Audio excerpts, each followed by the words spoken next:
जलामजी जी गोमती रो तेज प्रवाह देखो जा रहा है। 3 दिन गोमती उफान पे चाल रही है। यो वागुंडा भगवानदा रो पुलियो है जटे कि 1-1.5 फीट तक पानी चाल रहा है। प्रशासन पूरी तरह हिदायत दे रखी है कि बेहता पुल पे वही कोई भी नहीं निकले, लेकिन वरना बावजूद जो है कुछ जो लोग अपनी बहादुरी बतावा बाज नहीं आई रहा है। और आटे आप देखो यो युवक जबरदस्ती या मोटरसाइकिल लेने पार कर रहे हो और या मोटरसाइकिल नदी में वही जाती रही है।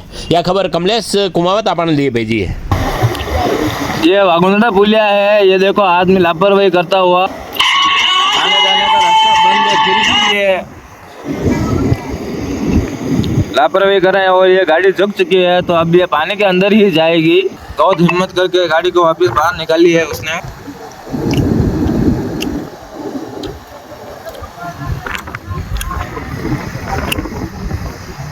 और वो जाती हुई गाड़ी, वो गई गाड़ी।